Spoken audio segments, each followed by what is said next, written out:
If you're running a successful coaching business, you are probably extremely busy. You're on sales calls, you're on discovery calls, you're on one-on-one calls with your clients. Maybe you run a group, maybe you're somebody that you have a course and so you're constantly updating your course. My point is that you're pulled in so many different directions. So today I'm going to talk about 4 automations that are going to grow your business and ultimately make your life easier as a coach. Hello and welcome to my channel. I'm on a mission to help female entrepreneurs grow their business through automations. As a business owner, if you don't have the proper systems in your business set up, your business can take over your entire life. In this channel, you are going to learn practical tips on how to level up and create the necessary automations to grow your business. So if that information seems useful to you, please hit the subscribe button below and hit that notification bell so you'll be notified when I drop a new video every week. Okay, so let's get right into it. Why am I even talking about automations today? Here's why. So there are so many coaches that I talk to on a weekly basis that are doing all the things. They're doing the sales process, they're doing the onboarding process, they're doing all of their scheduling, invoicing, everything, right? And I'm here today to tell you that so many of those tasks can be automated, and we're going to talk about that today. But before we dive into it, you have to understand how you doing these tasks as a coach is losing you money. Because those tasks, like I said, can be automated or delegated. I really want to ask you today, how many hours are you spending a week sending out forms, onboarding new clients, invoicing, sending out proposals? Like, how many hours a week are you spending? And you have to know, and to do this exercise properly, you have to know your dollar per hour. A lot of coaches that I talk to they charge anywhere from $200 to $500 an hour, right? And so if you're spending 2 hours a week doing those tasks, which is conservative, it's probably more. And let's say your dollar per hour is $200, so that's $400 a week, right? That you could be either automating or delegating to someone that is below that $200 hourly rate. So I wanted to put that out there before I get into more of these tactical tips, because these tips are absolutely going to make you money. So my first tip for automating your coaching business without sacrificing your sales is add a questionnaire before you get on a sales call with somebody. Many of you might have this already set up, but the goal of this form is really to add some friction to the sales process, meaning everybody that wants to book a call with you probably shouldn't be on the call with you. And here's what I mean. You really want to make sure that they're qualified before they get on the phone with you, right? So you want to be asking questions like, what's their revenue? What are you looking for in a coach? Why are you interested in working with me? And if you're really brave, you can ask them, are you ready to make a fill in the blank investment? So if your program is $10,000, are you ready to make a $10,000 investment?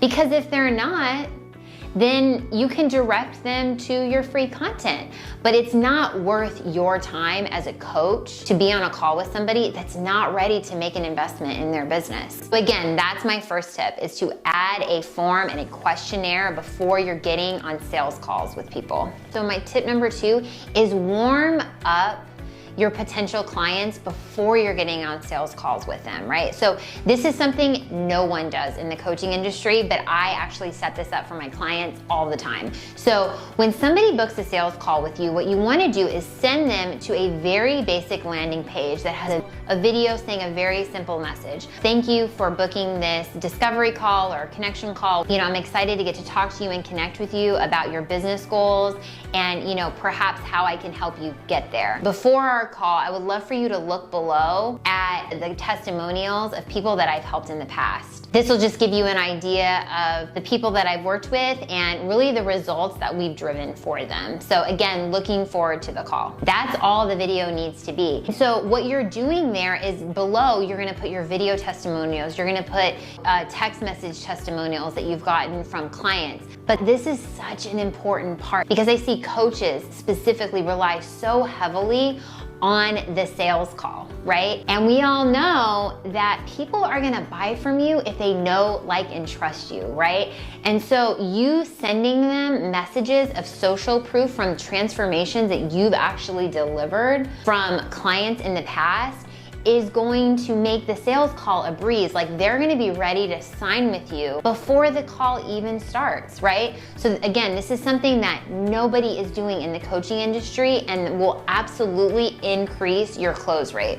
The third tip is the onboarding process, right? So you have a client that wants to work with you, that wants to join your program. Maybe it's one-on-one, maybe it's a group coaching program. So what's the first step? So you want to send them a proposal, and you can do this through various softwares. Again, they all do similar things. HoneyBook, PandaDoc, HelloSign is a good one that's free. You can send them a proposal, and in all of those softwares, you can actually create a template. And so you're not basically sending ad hoc proposals to each person, that it's really just a template, and that you can fill out their name and some specific information and then send that off to them. You can set up an automation within those softwares, and if you have questions about setting up automations, please book a strategy call with me below. I can easily walk you through these automations. But you can basically set up an automation where when the proposal is signed, then they'll get sent an invoice, right? And that's gonna be really important for you to get that invoice signed. And then you can also set up a notification for yourself that once that invoice is signed, please email me and let me know that they're signed. And then from there, another step that you want to do is make sure that once they, have signed the proposal and have an invoice, that you're tagging them in your CRM as a current client. So your CRM knows, hey, Wendy signed up for this coaching program on this day, and she is my current client. So that when you're communicating with people using your CRM is organized in a way that, really fits your business. You want to send them a welcome email, right? And people respond well to video. So what I like to do for my clients is send a welcome email with a welcome video. Hey, I'm really excited that you've joined my one-on-one coaching program. Here are all the things that you need to do to get onboarded. It's going to be very simple. It's 3 steps, right? And then you just have them listed out below. Like, maybe it's they need to book a time on your calendar. Here's some journal prompts that I want you to really think through before our meeting. Or here's the login information to get access to the course. You really want to send them an email. And this is an email that you can actually template within Gmail, or you can create a template in your CRM. So again, templates are amazing because you only have to do them once, right?